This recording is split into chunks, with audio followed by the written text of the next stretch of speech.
Question number 1 औस्तलिपि किसे कहते हैं? तो दोस्तों इसका सही जवाब होगा ऑप्शन नंबर डी हाथ की लिखावट को। ठीक है। चलिए अगला क्वेश्चन। बादशाह अकबर ने जो सिक्का चलाया था उस पर किसकी आकृति अंकित है? तो दोस्तों इसका सही जवाब होगा option number C Ram Sita का। चलिए अगला क्वेश्चन। तीसरा नंबर क्वेश्चन। बादशाह अकबर ने जो सिक्का चलाया था उस पर कौन शब्द अंकित है? तो दोस्तों इसका सही जवाब option number D Ram CA. चलिए अगला क्वेश्चन। क्वेश्चन नंबर 4 निम्न भाषाओं में से किस भाषा को देवनागरी लिपि में लिखते हैं? तो दोस्तों इसका सही जवाब होगा option number D Hindi. Question number 5 स्थापत्य की उत्तरी भारत की एक विशेष शैली को क्या कहते हैं? तो दोस्तों इसका सही जवाब होगा ऑप्शन नंबर बी नागर शैली। चलिए छठा नंबर क्वेश्चन को देखते हैं। टकसाल शब्द का अर्थ क्या है? तो दोस्तों इसका सही जवाब होगा ऑप्शन नंबर बी जहां सिक्के ढलते हैं। चलिए अगला क्वेश्चन। क्वेश्चन नंबर 7 किस शासक ने ऐसा सिक्का चलाया था जिस पर नागरी लिपि में रामसिंह शब्द अंकित है? तो दोस्तों वो कौन था? तो इसका सही जवाब होगा ऑप्शन नंबर बी बादशाह अकबर। क्वेश्चन नंबर 8 चंद्रगुप्त द्वितीय विक्रमादित्य का व्यक्तिगत नाम क्या था? तो दोस्तों इसका सही जवाब होगा ऑप्शन नंबर सी देव। चलिए 9 नंबर क्वेश्चन को देखते हैं। काशी क्या है? तो बच्चों सही जवाब होगा option number B Devanagari. Question number 10 Karnataka प्रदेश का स्वर्ण बेलगोल स्थान किसका प्रसिद्ध तीर्थ स्थल है? तो दोस्तों इसका सही जवाब होगा ऑप्शन नंबर डी कथी जैनों का। चलिए 11 नंबर क्वेश्चन को देखते हैं। धारा नगरी का कौन शासक अपने विद्यानुराग के लिए इतिहास में प्रसिद्ध है? तो दोस्तों इसका सही जवाब होगा परमार शासक भोज। क्वेश्चन नंबर 12 मराठी नेपाली और नेवारी भाषाओं का क्या लिपि है? तो दोस्तों इसका सही जवाब होगा ऑप्शन नंबर डी देवनागरी। चलिए 13 नंबर क्वेश्चन। गुणाकर मूल्य ने मेडिकल स्तर की पढ़ाई किस भाषा में की? तो दोस्तों इसका सही जवाब होगा ऑप्शन नंबर डी अंग्रेजी भाषा में। चलिए 14 नंबर क्वेश्चन। मूल्य ने अंग्रेजी व हिंदी की पढ़ाई कहाँ से की? कहाँ पर की? तो दोस्तों इसका सही जवाब होगा ऑप्शन नंबर सी वर्दला में। चलिए अगला नंबर क्वेश्चन। नेपाली भाषा किस लिपि में लिखी जाती है? तो दोस्तों इसका सही जवाब होगा ऑप्शन नंबर डी देवनागरी लिपि में। क्वेश्चन नंबर 16 इस अक्षर का संबंध वर्तमान में किस भाषा से है? तो दोस्तों इसका सही जवाब होगा ऑप्शन नंबर बी मराठी से। 17 नंबर क्वेश्चन। बंगला लिपि प्राचीन नागरी लिपि की है? तो दोस्तों इसका सही जवाब होगा ऑप्शन नंबर बी बहन। चलिए 18 नंबर क्वेश्चन। केरल के शासकों के द्वारा सिक्कों पर वीर केरलस्य शब्द किस लिपि में लिखी गई है? तो दोस्तों इसका सही जवाब होगा ऑप्शन नंबर ए नागर लिपि में। क्वेश्चन नंबर 19 पहले पल की रजाओं के लेखों की लिपि को ही नागरी नाम दे दिया गया। तो दोस्तों इसका सही जवाब होगा ऑप्शन नंबर बी विजय के राजाओं का। चलिए 20 नंबर क्वेश्चन टकसाल का संबंध है। तो दोस्तों इसका सही जवाब होगा ऑप्शन नंबर ए सिक्कों से। चलिए 21 नंबर क्वेश्चन स्वर्ण बेलगोल स्थान का संबंध है। तो दोस्तों इसका सही जवाब होगा ऑप्शन नंबर ए जैन धर्म। चलिए 22 नंबर क्वेश्चन नागरी लिपि शीर्षक निबंध के निबंधकार कौन है?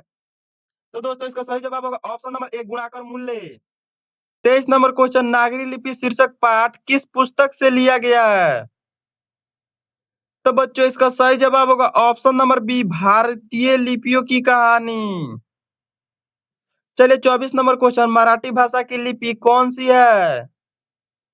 तो बच्चों इसका सही जवाब होगा ऑप्शन नंबर सी देवनागरी। चलिए 25 नंबर क्वेश्चन सिद्धम क्या है?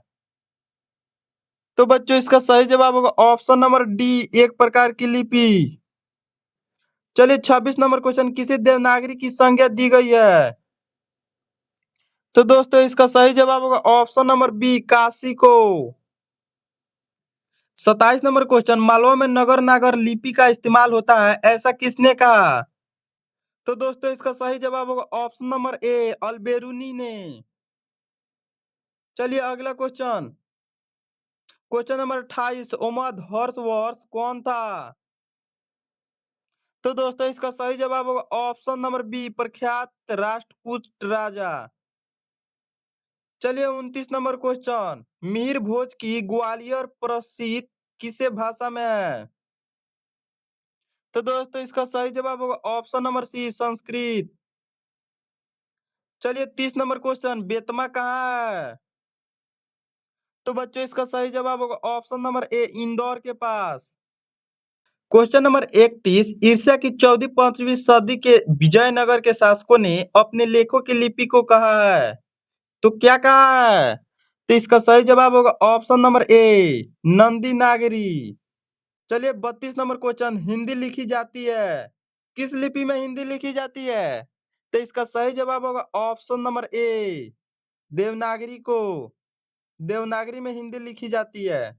चलिए अगला क्वेश्चन, 33 नंबर क्वेश्चन, विजय के राजाओं के लेखों की लिपि को क्या नाम दिया गया, अथवा विजय के शासकों के लेख किस लिपि में है? तो दोस्तों इसका सही जवाब होगा ऑप्शन नंबर सी, नंदी नागरी लिपि में।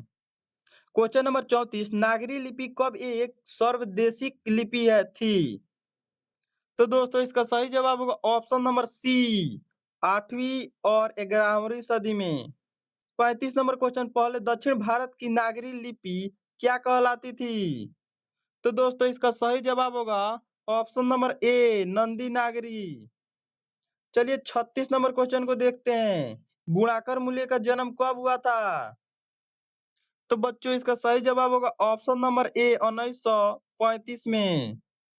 चलिए 37 नंबर क्वेश्चन को देखा जाए, गुणाकर मूल्य का जन्म कहाँ हुआ था?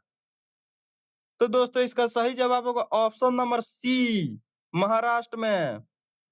38 नंबर क्वेश्चन, परमार शासक भोज कहाँ के रहने वाले हैं थे? तो दोस्तों इसका सही जवाब ऑप्शन नंबर ए होगा, धारा नगरी के। चलिए अगला क्वेश्चन 39 नंबर, गुप्तों की राजधानी को क्या कहा जाता था? तो दोस्तों इसका सही जवाब होगा option number D, Devanagari. 40 number question, Gunakar मूल्य विभिन्न विषयों पर कितने निबंध लिखे? तो दोस्तों इसका सही जवाब होगा ऑप्शन नंबर बी, 2500 से अधिक। चलिए अगला क्वेश्चन, चलिए 31 नंबर क्वेश्चन, भारतीय लिपियों की कहानी किसकी प्रसिद्ध रचना है? तो दोस्तों इसका सही जवाब होगा ऑप्शन नंबर ए, सही होगा। चलिए 42 नंबर क्वेश्चन, इस्लामी शासक का आरंभ काल है? तो दोस्तों इसका सही जवाब होगा ऑप्शन नंबर ए, 12वीं सदी से। चलिए अगला क्वेश्चन 43 नंबर क्वेश्चन, गुणा के मूल्य की मृत्यु कब हुई? तो दोस्तों इसका सही जवाब होगा ऑप्शन नंबर डी, 1909 में। चलिए अगला क्वेश्चन 44 नंबर क्वेश्चन, नागरी लिपि के आरंभ खेल हमें कहाँ से मिलती है? तो दोस्तों इसका सही जवाब होगा ऑप्शन नंबर सी, उत्तरी भारत। चलिए 45 नंबर क्वेश्चन, बेतमा दान पत्र किस समय का है? तो दोस्तों इसका सही जवाब होगा ऑप्शन नंबर ए, 10 से 20। 46 नंबर क्वेश्चन, उत्तर भारत में नागरी लिपि के खेल कब से मिलने लगे? तो दोस्तों इसका सही जवाब होगा ऑप्शन नंबर ए, 8वीं सदी से। चलिए अगला नंबर क्वेश्चन, निबंध के लेखक हैं? तो इसका सही जवाब होगा ऑप्शन नंबर ए, गुणाकर मूल्य। चलिए 48 नंबर क्वेश्चन, तमिल मलयालम तेलुगु कन्नड़ भाषाएं हैं? तो दोस्तों इसका सही जवाब होगा ऑप्शन नंबर डी, दक्षिण भारत की। चलिए 49 नंबर क्वेश्चन, रामायण की रचना किस भाषा में है? तो दोस्तों इसका सही जवाब होगा ऑप्शन नंबर ए, संस्कृत में। चलिए 50 नंबर क्वेश्चन, नागरी लिपि शीर्षक पाठ साहित्य की कौन सी विधि है? तो दोस्तों इसका सही जवाब होगा ऑप्शन नंबर बी, निबंध है। चलिए 51 नंबर क्वेश्चन, दक्षिण भारत की नागरी लिपि क्या कहलाती है? तो दोस्तों इसका सही जवाब होगा ऑप्शन नंबर सी, नंदी नागरी। चलिए 52 नंबर क्वेश्चन, 10वीं-11वीं सदी में किस रचना ने भारत यूरोप के बीच व्यापार संबंध के बारे में बताया है? तो दोस्तों इसका सही जवाब होगा ऑप्शन नंबर बी, शहनामा। चलिए 53 नंबर क्वेश्चन, दक्षिण भारत में द्राविड़ भाषा परिवार की कौन सी भाषा सबसे अधिक प्राचीन है? तो दोस्तों सही जवाब होगा ऑप्शन नंबर ए, तमिल। चलिए अगला क्वेश्चन 54 नंबर क्वेश्चन, सरहपाद की कृति है। तो दोस्तों इसका सही जवाब होगा ऑप्शन नंबर ए, दोहा कोश। चलिए 55 नंबर क्वेश्चन, दोहा कोश किनकी रचना है? तो इसका सही जवाब होगा ऑप्शन नंबर ए, सहपाद का। चलिए 56 नंबर क्वेश्चन, हिंदी के आदि कवि है? तो दोस्तों इसका सही जवाब होगा ऑप्शन नंबर डी, सहपाद, सरपाद होगा। चलिए अगला क्वेश्चन 57 नंबर क्वेश्चन, सूर्य नामक पुस्तक किसकी रचना है? तो दोस्तों इसका सही जवाब होगा ऑप्शन नंबर सी, गुणाकर मूल्य का। चलिए 58 नंबर क्वेश्चन, नेवारी भाषा किस लिपि में लिखी जाती है? तो दोस्तों इसका सही जवाब होगा ऑप्शन नंबर ए, देवनागरी लिपि। चलिए अगला क्वेश्चन 59 नंबर क्वेश्चन, दंती दुर्गी किस वंश का शासक था? तो दोस्तों इसका सही जवाब होगा ऑप्शन नंबर ए, राष्ट्रकूट। चलिए 60 नंबर क्वेश्चन, विद्यानुराग के लिए प्रसिद्ध है? तो इसका सही जवाब होगा ऑप्शन नंबर ए, भोज। चलिए क्वेश्चन नंबर 61, तंती दुर्ग के चाचा का नाम क्या था? तो दोस्तों इसका सही जवाब होगा option number C, Krishna. Question number 62, Gommateshwara का भव्य पुतला कहाँ है? तो दोस्तों इसका सही जवाब होगा ऑप्शन नंबर ए, स्वर्ण बेलागोल में। चलिए 63 नंबर क्वेश्चन, 8वीं सदी में सिलहारों का राज्य कहाँ स्थापित हुआ? तो दोस्तों इसका सही जवाब होगा ऑप्शन नंबर बी, महाराष्ट्र में। चलिए 64 नंबर क्वेश्चन, किस शासक का व्यापक हद का नाम देव था? तो दोस्तों इसका सही जवाब होगा ऑप्शन नंबर एक, विक्रमादित्य। क्वेश्चन नंबर 65, एलोरा का कैलाश मंदिर किस वंश के शासकों ने बनवाया था? तो दोस्तों इसका सही जवाब होगा ऑप्शन नंबर डी, राष्ट्रकूटों। चलिए 66 नंबर क्वेश्चन, राष्ट्रकूट की नई राजधानी कहाँ थी? तो दोस्तों इसका सही जवाब होगा ऑप्शन नंबर ए, मन्य खेत। चलिए 67 नंबर क्वेश्चन, गणित सार संग्रह की रचना किसने किया था? तो दोस्तों इसका सही जवाब होगा ऑप्शन नंबर बी, महाराचार्य। चलिए 68 नंबर क्वेश्चन, गंग वंश के शासकों का संबंध वर्तमान में किस क्षेत्र में था? तो दोस्तों इसका सही जवाब होगा ऑप्शन नंबर ए, उड़ीसा। चलिए 69 नंबर क्वेश्चन, ब्राह्मणी शैली का प्रचलन भी था?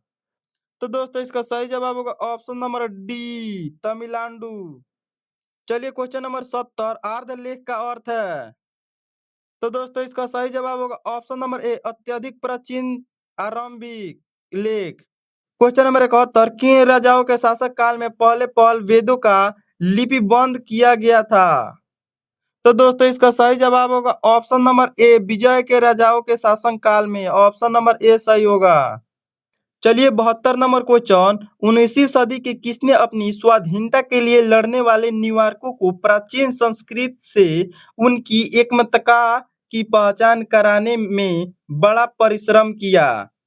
तो दोस्तों इसका सही आंसर क्या होगा? तो दोस्तों इसका सही आंसर होगा ऑप्शन नंबर ए, शैली और बायरन ने। Option number A. 72 क्वेश्चन में आप कमेंट करके बताइए आप कितना क्वेश्चन सही किए हैं। अगर जितना भी क्वेश्चन सही हुआ है, अगर 50 से ज्यादा क्वेश्चन सही कर दिए हैं तो आपका ग्रेड ए मिलेगा, और 50 से नीचे किए हैं, 30 और 50 के बीच में, तो आपका ग्रेड बी मिलेगा, और 10 से लेकर 30 तक किए हैं तो आपका ग्रेड सी मिलेगा। आप कमेंट में जरूर बताइए कि आपका ग्रेड कौन सा है।